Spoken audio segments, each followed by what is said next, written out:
Amongst birds of prey, falcons are among the most well-known and beloved of all the raptors, mostly because of their tremendous flying speed and power. And with over 40 species known to belong to the genus Falco, they are also among the most diverse in terms of shape and size. In this video we are going to be discussing a species of falcon from the New World, which is one of the most colourful and visually striking of all the species, the Orange-Breasted Falcon. Before we dive into this video, however, don't forget to like and subscribe. In the wild, the Orange-Breasted Falcon is found in southern Mexico, Belize, Guatemala, Panama, and a few other locations in Central and South America. Orange-breasted falcons typically favour areas of unbroken rainforest with tall cliff faces or Mayan ruins in which to nest. It's believed that this species' favour towards such a specific set of criteria within a habitat is one of the reasons why it is somewhat rare. In the wild, it is classified as near threatened.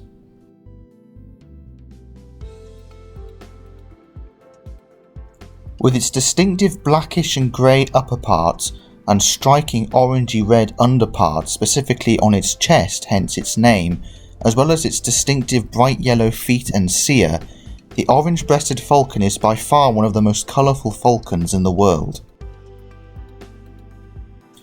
In terms of its physical build, this species is very similar to the much more well-known peregrine falcon, although it is a smaller species. They are around 35 to 40 centimeters long from beak to tail and weigh around 550 to 700 grams in weight. A typical medium-sized falcon, or longwing as we refer to them in falconry terms, the orange-breasted falcon has its distinctive long-pointed wings and relatively short tail, making it an exceptionally fast flyer.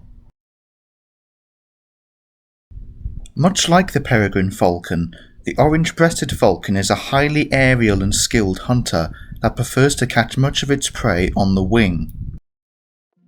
This is a bird that predominantly hunts above the forest canopy, and a common method of attack is to drop from a sheer cliff face or other high perch in a surprise attack to any birds flying below, although it will also sometimes stoop from a great height in the sky, somewhat like a peregrine.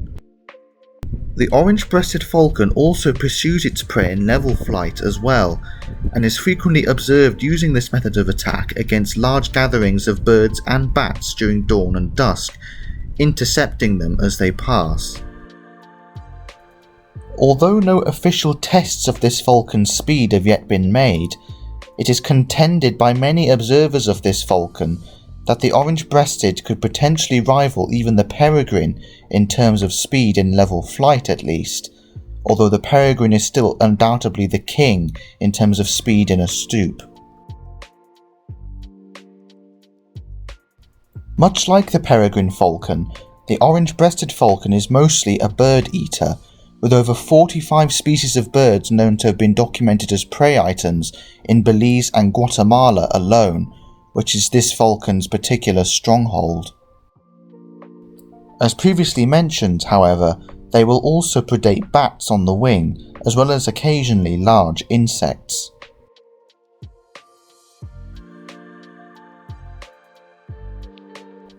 To tackle such a wide range of prey, so diverse in size and speed, the orange-breasted falcon is equipped with a variety of impressive weaponry.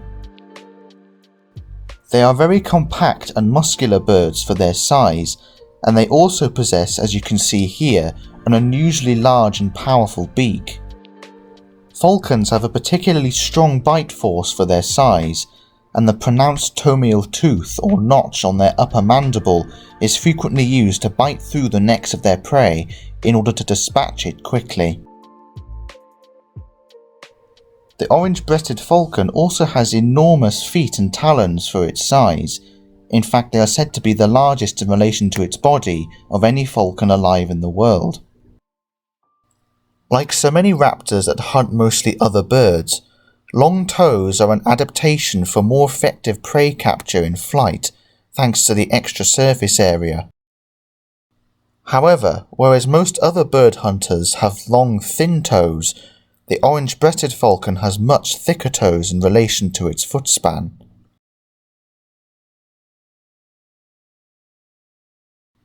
The reason for this adaptation is believed to be the fact that orange-breasted falcons feed on a lot of small parrots, along with many other smaller birds. As we may have discussed in a previous video, parrots have exceptionally sharp and powerful beaks, even the smaller species, and they may deliver a nasty bite if they are not dispatched quickly enough when caught. Having thicker toes means that the falcon is more able to withstand potential bites should a bite occur when capturing such prey items. This is for much the same reason as to why many mammal hunting raptors, especially those that hunt a lot of rodents which themselves can deliver a nasty bite, have usually thicker toes than most other species. The structurally thicker and stouter toes are better able to withstand potential damage inflicted by a biting prey's defences. These features, combined with the falcon's unusually large and powerful beak and talons, as well as of course its tremendous aerial speed, makes for an exceptionally effective aerial predator. In many ways, the orange-breasted falcon fulfills the role the peregrine would usually fill in such an ecosystem, as peregrines are largely absent in the tropical forests of South America, and so in many ways, this species fills that void, hunting prey in much the same way, with very similar adaptations.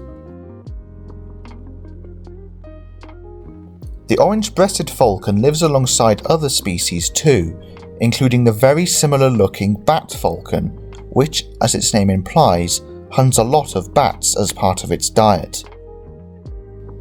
The bat falcon also hunts a lot of birds and insects, however, and much like the orange-breasted falcon, is a fast and dynamic hunter, although it is considerably smaller and slighter than the orange-breasted in build.